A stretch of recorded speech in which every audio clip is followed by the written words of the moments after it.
كيفكم؟ تمام. كيفك؟ Alhamdulillah.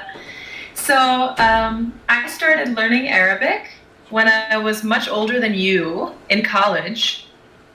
And I studied Fusha for 3 years in college in Chicago. So I started in college and then I lived in Morocco for a year.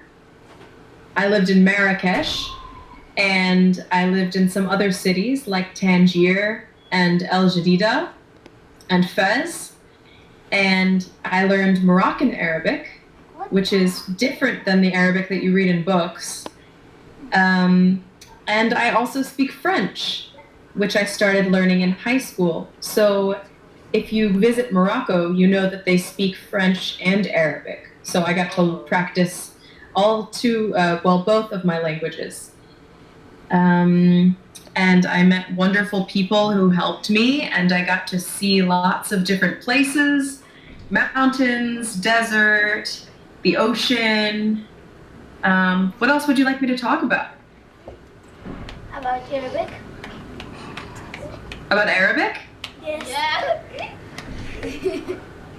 So if you learn Arabic, you can do lots of different programs. Programs that will set. How are you all in high school or middle school? Elementary. Wow, you're big. So once you get to high school, there's a program called Nestle Y that you can do. That means that you would get to live in Morocco or some other countries for a summer or even a year. Could you study Arabic for 4 hours a day? Yeah. Do you like Arabic? Yeah. Was he Muslim? It's a beautiful language, isn't it? No. Yes. Well, the more you learn how beautiful it is. Sometimes there are words that have a lot of meaning, more meaning than some words in English.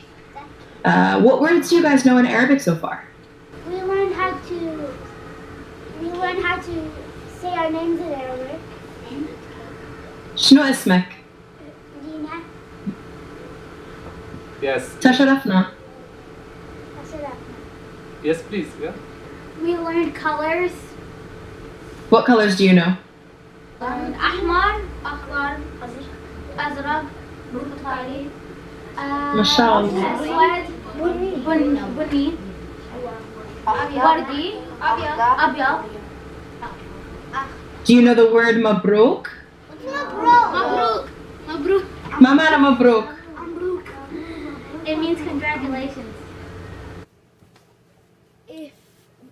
What did your friends tell you about the program? Did they like it or did they not like it or did they feel uncomfortable? The program that I did? No, the program that your friends did. Oh, a lot of them really liked it, and a lot of the high schoolers who went to Morocco and lived there came back and they were very mature, because they had met a lot of different kinds of people, and they knew things about different countries and different religions and politics. So you grow a lot, and they loved living with families. A lot of them are still really close friends with their families, and they'll talk to them all the time. Yeah, they loved it. Do you speak those languages at the same time? Sometimes. The way Moroccans speak, sometimes they'll use a couple of words of Arabic and a couple of words of French, or they'll even mix them together. So if you understand all three, then you can understand everything they're saying. How many years have you been speaking this language? That's a great question. I've been speaking Arabic for maybe 5 or 6 years now, maybe 6 years, but with long breaks in the middle, which made it hard because I lived in France for a year.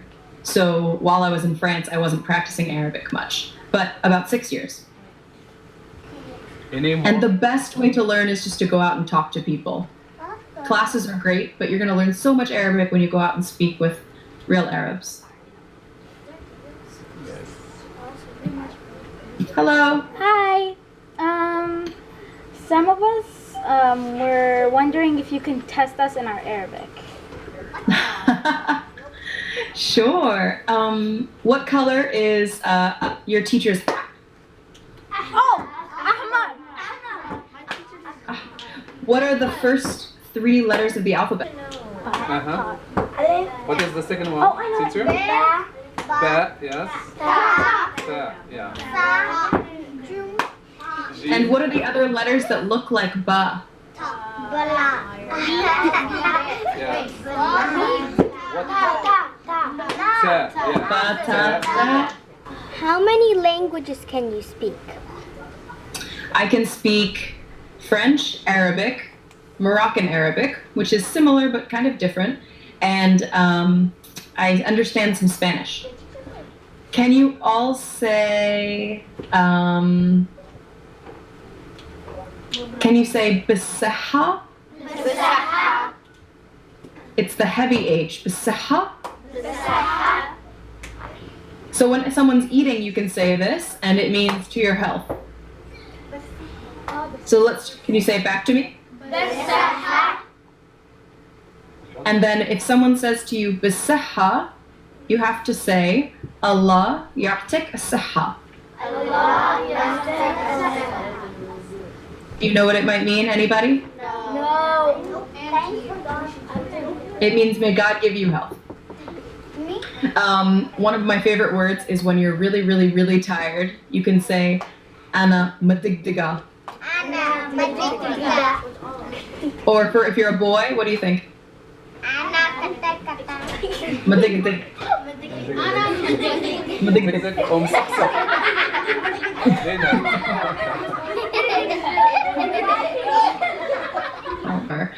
My favorite thing about Moroccan food is that everybody eats from the same plate. So you all sit around a plate and you eat with your hand, and you always eat with your right hand. And you can only eat what's in front of you. You can't steal from someone else's side of the plate. We do that. Because you don't want someone to eat the carrot that's in front of you, you know?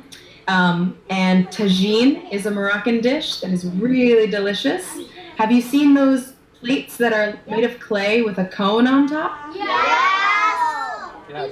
Those are Moroccan tagines. And it's sort of like a slow cooker. And couscous is the other really delicious food.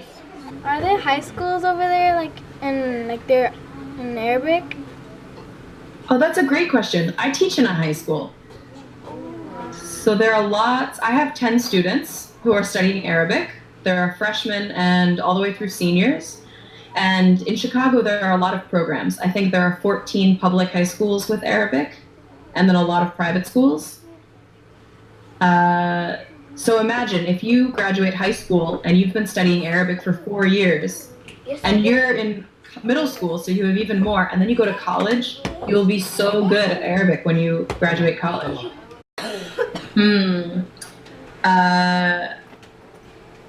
Well, I can share, there is a thing in Morocco called the hammam. What's hammam? Have you heard, what is hammam? What is it? Bathroom. Yeah. So bathroom, right, great. But in Morocco, it's like a spa. Sort of. So you go to a room that is really, really hot, and you don't wear any clothes, or you wear a swimsuit, and you sweat, and you sweat, and you sweat, and then a woman comes, or a man if you're a man, and scrubs your whole body until all of the dead skin comes off. Wow. And at the end, you feel like a newborn baby. That's never gonna happen to me. Just you wait. Just you wait. What can we say to our guests? Shukran. In Arabic, shukran.